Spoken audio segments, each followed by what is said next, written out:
नमस्कार, हिमाचल बुलेटिन में आपका स्वागत है। पेश है आज के समाचार। मुख्यमंत्री श्री जयराम ठाकुर ने भारतीय जनता पार्टी के राष्ट्रीय अध्यक्ष श्री जगत प्रकाश नड्डा का आज बिलासपुर के लुहणु हेलीपैड पर स्वागत किया। श्री नड्डा हिमाचल प्रदेश के 3 दिवसीय दौरे पर आए हैं। प्रदेश मंत्रिमंडल के कई सदस्य और वरिष्ठ भाजपा नेता भी इस अवसर पर उपस्थित थे। इसके उपरांत मुख्यमंत्री ने श्री जगत प्रकाश नड्डा से बिलासपुर के परिधि गृह में बातचीत की तथा लोगों की समस्याएं भी सुनी। बिलासपुर में मुख्यमंत्री श्री जयराम ठाकुर ने मीडिया के प्रतिनिधियों से अनौपचारिक बातचीत करते हुए कहा, अनेक परीक्षाओं के दौर में से हम गुजरे हैं, जिसमें कोविड एक बहुत बड़ी परीक्षा जो आज से पहले कभी भी किसी भी मुख्यमंत्री के कार्यकाल में नहीं हुई, और इस दौर में से गुजरते हुए हम हिमाचल प्रदेश को इस कोविड के संकट से बाहर निकलते हुए देख रहे हैं। उसके लिए मैं हिमाचल प्रदेश की जनता का भी आभार व्यक्त करता हूँ, डॉक्टर, पैरामेडिकल स्टाफ का, कोरोना वॉरियर्स जिसको मैं जिक्र कर सकता हूँ, उन सबका हृदय से आभार व्यक्त करता हूँ। उन्होंने बहुत बेहतरीन काम किया है। सेकेंड फेज जो आया जो कोविड का, उसमें भी हमने हिमाचल प्रदेश में एक बात को सुनिश्चित किया। ठीक है, संकट बड़ा था, कठिन परिस्थिति थी, लेकिन उसके बावजूद हिमाचल एक ऐसा प्रदेश रहा जहां कोविड के पेशेंट को अगर बेड की ज़रूरत पड़ी तो बेड उपलब्ध हुआ, अगर ऑक्सीजन की ज़रूरत पड़ी तो ऑक्सीजन उपलब्ध हुई, अगर वेंटिलेटर की आवश्यकता पड़ी तो वेंटिलेटर उसको दिया गया। लेकिन फिर भी उसके बावजूद हिमाचल प्रदेश में भी मामले भी काफ़ी बढ़े, और मामले आने के साथ साथ में दुखद मृत्यु भी बहुत सारे लोगों की हुई है। वो हमारे लिए थोड़ा पीड़ा का विषय जरूर है, लेकिन सरकार की ओर से जो कोविड मैनेजमेंट की दृष्टि से जो बेहतरीन किया जा सकता है, वो करने की हमने कोशिश की है। कोविड ने बहुत सारा वक्त ज़ाया किया है, इकोनॉमी भी प्रभावित हुई है, और हमारे जो मेजर प्रोजेक्ट जो हमने स्टेट के लिए जो प्लान किए थे, जो नए इनिशिएटिव हमने लिए थे, वो प्रभावित हुए हैं। जैसे इन्वेस्टर्स मीट का जिक्र कर रहे हैं, तो इन्वेस्टर्स मीट में एक बहुत बड़ी हमारी तेज गति से चीज़ें आगे बढ़ी हुई थी, और 1 महीने के अंदर जो है हमारी इन्वेस्टर मीट के 1 महीने के बाद जो है 13,600 करोड़ रुपए का ग्राउंड ब्रेकिंग की है। आज भी हमारे पास लगभग 10,000 करोड़ रुपए की ग्राउंड ब्रेकिंग की तैयारी है, लेकिन इस कोविड के चलते जहां हमको पहुंचना था वहां हम पहुंचने में कठिनाई जरूर आई। लेकिन फिर भी मैं उम्मीद करता हूं कि आने वाले समय में कोविड का जैसे जैसे प्रभाव कम होगा तो उसमें भी हम आगे बढ़ेंगे। पर्यटन हमारा बहुत प्रभावित हुआ कोविड के कारण। पिछला पर्यटन सीजन हमारा बिल्कुल कोविड की वजह से लॉकडाउन के दौर में गुजरा, और उसमें बहुत बड़ी कठिनाई रही। अब की बार भी प्रभावित तो हुआ है, क्योंकि जब पीक सीजन हमारा इसका टूरिज्म का चल रहा था, तो कोविड का भी पीक उस वक्त हिमाचल प्रदेश में उस वक्त आया, पूरे देश भर में आया।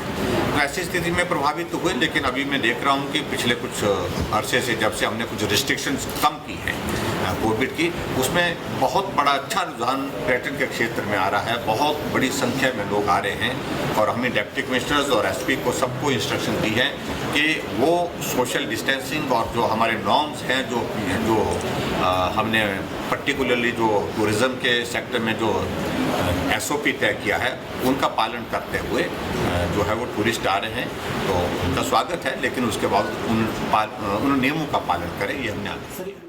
मुख्यमंत्री श्री जयराम ठाकुर ने आज कुल्लू में व्यास नदी पर बने भूतनाथ पुल के मुरम्मत कार्य का निरीक्षण किया और अधिकारियों को इसके उचित रखरखाव और मुरम्मत सुनिश्चित करने के निर्देश दिए। इस पुल का जीर्णोद्धार 2 करोड़ 75 लाख रुपए की लागत से किया जा रहा है। श्री जयराम ठाकुर ने कहा कि पुल की मुरम्मत का कार्य अंतर्राष्ट्रीय कंपनी द्वारा किया जा रहा है, और कंपनी के विशेषज्ञ इसके जीर्णोद्धार कार्य की निगरानी कर रहे हैं। उन्होंने लोक निर्माण विभाग के अधिकारियों से विशेषज्ञों के निर्देश पर इस पुल की मुरम्मत करने को कहा। मुख्यमंत्री ने कुल्लू बस स्टैंड के निकट स्थल का भी दौरा किया और अधिकारियों से क्षेत्र के लोगों की सुविधा के लिए इस स्थान पर वाहनों की पार्किंग स्लॉट के निर्माण की संभावनाएं तलाशने को कहा। मुख्यमंत्री ने परिधि गृह कुल्लू में लोगों की समस्याओं को सुना और संबंधित अधिकारियों को प्राथमिकता के आधार पर इन समस्याओं का समाधान करने को कहा। कोरोना के संकट काल में रोजगार को लेकर असुरक्षा और अनिश्चितता से जूझ रहे युवाओं को संबल प्रदान करने में हिमाचल प्रदेश सरकार की युवा कल्याण के लिए समर्पित योजनाएं बहुत मददगार साबित हुई हैं।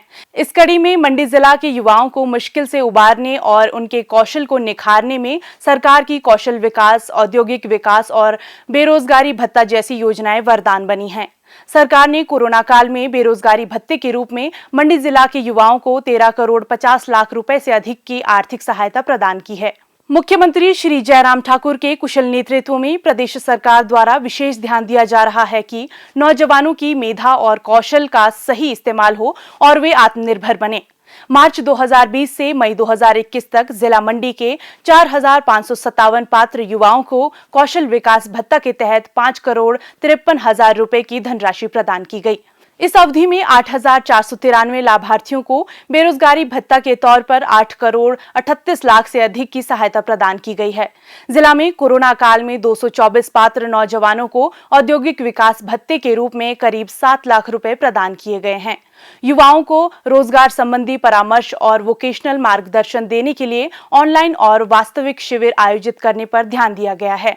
युवाओं का कहना है कि रोजगार परक शिक्षा के लिए मिलने वाली सरकारी मदद विशेष तौर पर ग्रामीण क्षेत्रों के युवाओं के लिए बड़ी फायदेमंद है। मेरा नाम अजय कुमार है। मैं government model senior secondary school Gohar में पढ़ता हूँ। मैं +2 क्लास में वोकेशनल का ऑटोमोबाइल सब्जेक्ट लिया है, जिसके दौरान मुझे कौशल भत्ता मिला है। मुझे कौशल भत्ता प्रति माह 1,000 रुपये मिलता है। कोरोना काल के दौरान भी मुझे मिलता रहा है। मैं प्रदेश सरकार का और माननीय मुख्यमंत्री जयराम ठाकुर जी का बहुत बहुत धन्यवाद करता हूँ। मेरा नाम भारती है। मैं ग्राम पंचायत चुनेड गांव पतरौन की रहने वाली हूँ। मेरे घर में 4 सदस्य हैं। मेरे माता पिता खेतीबाड़ी करते हैं। हम बहुत गरीब परिवार से हैं। फिर मैंने न्यूज़पेपर में बेरोजगारी भत्ते के बारे में पढ़ा। फिर मैंने बेरोजगारी भत्ता अप्लाई किया, जिससे हमें हर मंथ 1,000 रुपये बेरोजगारी भत्ता मिलता है। कोविड में भी हमें बेरोजगारी भत्ता हर मंथ 1,000 रुपये मिलता रहा। इसलिए मैं प्रदेश सरकार की बहुत आभारी हूँ, जिन्होंने गरीब परिवार के लिए ये योजनाएं चलाई है। इसलिए मैं माननीय मुख्यमंत्री श्री जयराम ठाकुर का बहुत बहुत धन्यवाद करती हूँ। कौशल विकास भत्ते में सालाना 2 लाख रुपए की पारिवारिक आय वाले 16 से 36 साल के युवाओं को मान्यता प्राप्त संस्थानों से रोजगार परक पाठ्यक्रम के लिए अधिकतम 2 साल की अवधि तक हर महीने 1,000 रुपए प्रदान किए जाते हैं। औद्योगिक विकास भत्ते में 18 से 36 साल के पात्र युवाओं को 2 साल तक हर महीने 1,000 रुपए प्रदान किए जाते हैं।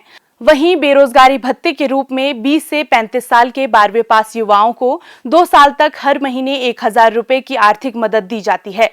बेरोजगारी भत्ते के लिए 1 साल पहले से रोजगार कार्यालय में नाम पंजीकृत होना जरूरी है।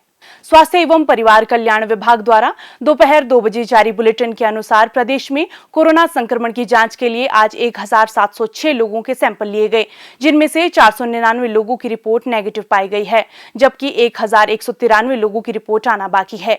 अभी तक 24,78,667 लोगों की जांच की जा चुकी है, जिनमें से 22,74,861 सैंपल की जांच नेगेटिव पाई गई है। प्रदेश में कुल 2,02,584 लोगों में कोरोना वायरस के संक्रमण की पुष्टि हुई है, जिनमें से 1,97,762 लोग इस बीमारी से ठीक हो चुके हैं और 1,323 व्यक्ति उपचाराधीन हैं।